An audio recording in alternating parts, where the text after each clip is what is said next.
Já a saída de um algoritmo de ordenação de um vetor com n elementos é outro vetor de n elementos. Então, o limite inferior para qualquer algoritmo, sem pensar muito, é O de n. Mas nós veremos que existe que não é esse o limite, é um limite superior a ele. Nós vimos que o tempo necessário para ordenar um vetor, ele é O de n2 para ordenação por seleção, ele é O de n log de n para ordenação por intercalação. A pergunta que vem é que a gente sempre tem que tentar melhorar. Tá bom? Agora, existiriam algoritmos com curvas de crescimento melhores que a do merge-sort? Existem. Tá bom? Como a ordenação por radical que nós vimos. Tá bom? Mas é um tipo de ordenação que se aplica a um tipo particular de chaves, tá bom? Que a gente consegue separar em partes a chave em algarismos, e aí, a partir daí, você consegue utilizar aquele método que nós vimos como o da classificadora de cartões. Mas os algoritmos de ordenação mais geral, eles são baseados em comparações. E a pergunta é, existiriam algum algoritmo de ordenação com complexidade melhor do que o merge-sort? Não, existem algoritmos que são melhores, mas a curva de complexidade é melhor do que essa? Lembrando aqui, o que são algoritmos de ordenação por comparação? São algoritmos que decidem suas próximas ações a partir de comparações entre elementos do vetor de entrada. Bom, qualquer algoritmo de ordenação, se ele for correto, ele tem que ser capaz de ordenar qualquer permutação dos inteiros de 1 até n. E nós vamos estudar esse aspecto aqui. Vocês vão pegar isso aqui como teste para os nossos algoritmos. Então, nós fizemos diversos diagramas, nós vamos mostrar aqui em seguida, que eles foram produzidos, nós aparelhamos os algoritmos de ordenação para registro da sequência de comparações realizada e submetendo todas as permutações desses três números, 1, 2, 3, a cada algoritmo desses. Nós fizemos isso com um controle das posições originais no vetor. Tá bom? Então, nós fizemos o seguinte, nós colocamos um vetor de índice correspondente, certo? E cada troca de posições no vetor de ordenação, nós trocamos também os elementos correspondentes no vetor de índice. Por exemplo, se você tiver esse vetor aqui para ordenar, as posições são essas aqui, tá bom? 1, 2 e 3, o 24 está na posição 1, 29 na 2, 29 na 3. O resultado dos nossos algoritmos aparelhados é esse daqui, são dois vetores, tá bom? O vetor de baixo aqui, que é o vetor ordenado, tá bom? E em cima aqui, tá vendo? O 13 não estava na posição 3, então o 3 vem parar aqui em primeiro lugar. O 24 não estava na posição 1, está aqui o 1, e o 29 na posição 2. Mais um exemplo aqui. Se a gente tiver essa ordenação aqui, do vetor com os mesmos números, mas em ordem diferente aqui, troquei o 13 com o 29, o resultado disso é esse daqui, tá bom? O 13 com a posição 2 aqui, o 24 na posição 1, como estava aqui, e o 29 na posição 3. Tá bom? Ou seja, você ordena dois vetores segundo um deles, tá bom? O vetor de conteúdo e o vetor de índice é ordenado segundo o vetor de conteúdo efetivo. Bom, a partir disso daí, nós construímos o que a gente chama de árvore de decisões. Tá bom? Isso aqui é para ordenação por seleção. Vou explicar o que é isso daqui. Tá bom? Aqui, ó, essas bolinhas aqui com dois números juntos, tá bom? Essa aqui, por exemplo, é a comparação dos elementos que tinham índices 2 e 3 no vetor original. E o que está no meio de cada aresta dessas aqui, tá bom? É um resultado de comparação. Então, esse algoritmo, isso aqui é para a ordenação por seleção. Bom, ele compara, inicialmente, a primeira comparação é feita entre os elementos, o elemento que estava na posição 1 com o elemento que estava na posição 2, conforme o resultado ele faz ou essa comparação ou essa, bom, e ele termina, tá bom, com alguma dessas possibilidades aqui, que são todas as possibilidades que nós submetemos ao nosso algoritmo, todas as permutações possíveis de 1, 2 e 3. E a gente chega a essas possibilidades aqui. Bom, são as posições originais no vetor de entrada. Repare que são 6 possibilidades e 6 é o fatorial de 3, que é o número de permutações possíveis de um vetor de 3 elementos. Aqui é outro algoritmo, por comparações também, aquele algoritmo da bolha que vocês fizeram uma prática com ele. Vocês reparem que ele pode chegar mais rapidamente a uma ordenação, tá bom? Fazendo só 2 comparações, no melhor caso dele, faz uma comparação, 2, tá bom? Ou pode fazer 4, tá bom? 1, 2, 3 e 4. Tá Vamos para essas possibilidades aqui. Bom, mais um exemplo aqui, o Quicksort, que a gente até percebe que ele é muito ruim, o Quicksort, para ordenar vetores pequenos, exatamente porque ele tira, separa, dá um valor para o pivô, que é um dos elementos lá, e ele acaba comparando, muitas vezes, o pivô com ele mesmo, certo? Enquanto elemento do vetor. Então, por exemplo, aqui você está comparando 2 com 2, tá bom? Aqui o 1 com 1, mas, de qualquer forma, bom, a gente tem sempre todas as possibilidades aqui, as 6 permutações possíveis do vetor de entrada. Então, quais são os requisitos para uma árvore de decisões para ordenação por comparação? Bom, se você tiver N elementos aqui, certo? Qualquer que seja o seu algoritmo, ele vai ter uma árvore de decisões. Se ele é um algoritmo por comparações, ele tem uma árvore de decisões. Bom, então, aqui está um algoritmo arbitrário, sei lá o que ele tem aqui, mas o que eu sei a respeito dele é que eu vou ter, na saída aqui, tá bom? Eu tenho N fatorial possibilidades de resultados. Isso aí não tem como escapar. Se ele é um algoritmo correto, ele é capaz de ordenar qualquer permutação dos inteiros de 1 a N. Tá bom? Então, se você tem N elementos, você tem que ter N fatorial possibilidades de saídas. Bom, então agora vamos ver aqui um conceito que é onipresente na ciência da computação, que é o conceito de árvores, e no caso aqui em particular, árvores binárias. Tá bom? Uma árvore é uma estrutura hierárquica que a gente desenha com a raiz em cima. Então, a gente tem aqui uma série de denominações familiares. Esse elemento aqui é neto desse, filho desse, esses dois aqui são irmãos, e por aí vai, tá bom? Uma árvore é binária quando cada elemento tem, no máximo, 2 filhos, como é o caso dessa árvore aqui. E nós chamamos de folhas os elementos da árvore que não têm filhos. Bom, então essas aqui são as folhas da árvore. O que é profundidade em uma árvore? É o número de passos necessários para se ir da raiz ao nó. Quantos passos que a gente precisa para ir da raiz à raiz? Nenhum. Então, essa profundidade aqui da própria raiz, a profundidade dela é 0. Esse a gente precisa dar um passo para vir até aqui. Então, esses dois estão na profundidade 1.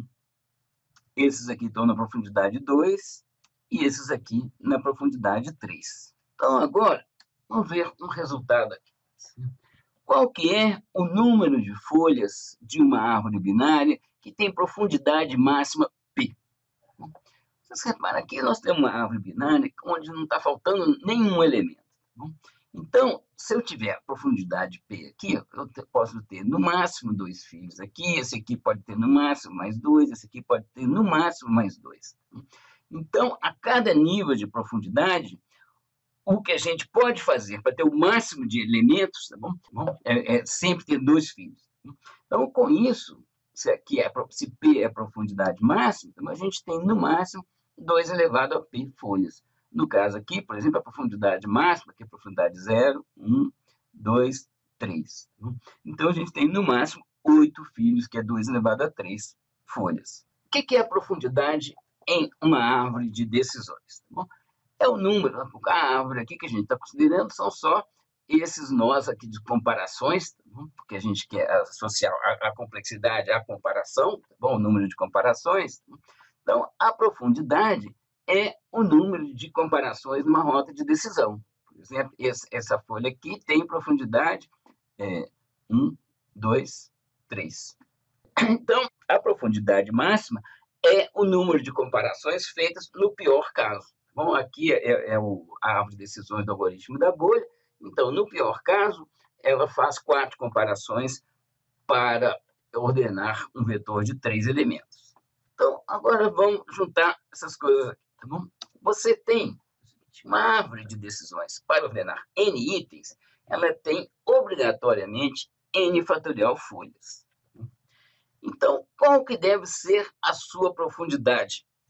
A menor profundidade máxima possível. Bom, ela deve ser tal que 2 elevado a P é maior ou igual a N fatorial. Bom, ou seja, 2 elevado a P é o número máximo de folhas. E N fatorial é o mínimo de folhas admissível para uma árvore de decisões que corresponde a um algoritmo de ordenação correto. Então, daqui, se eu tirar o logaritmo na base 2 deste lado e deste lado, eu vou ter que o logaritmo na base 2 de 2 elevado a p é p, eu vou ter p maior ou igual a logaritmo na base 2 de n fatorial. N fatorial é 1 vezes 2 vezes 3 vezes 4 até chegar em n, tá bom? E o logaritmo de um produto é a soma dos logaritmos. Então, o logaritmo na base 2 de n fatorial é logaritmo na base 2 de 1, mais logaritmo na base 2 de 2, mais logaritmo na base 2 de n. Então, essa curva aqui em vermelho, tá bom? É log na base 2 de n. E cada retângulozinho desses aqui, tá bom? Vamos pegar aqui esse retângulo aqui, digamos que seja n, esse número que está aqui, tá bom? Qual que é a altura dele aqui, gente? A altura dele aqui é log na base 2 de n, tá bom? Que a largura dele o delta nosso aqui é delta igual a 1. Ou seja, a área desse retângulo aqui é igual a 1. Tá bom?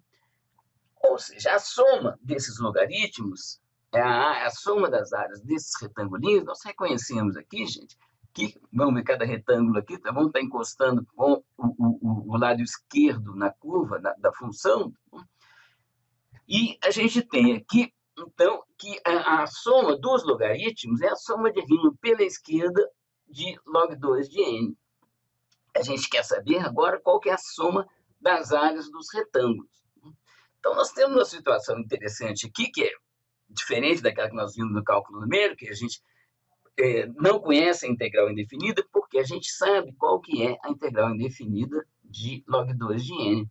Se vocês procurarem em qualquer tabela de integrais, vocês vão encontrar isso daqui. A gente sabe qual que é a integral indefinida. Portanto, a gente consegue também estimar essa profundidade mínima da árvore pela somatória dos logaritmos na base 2 de i igual a 1 até n, p tem que ser maior ou igual a isso, bom?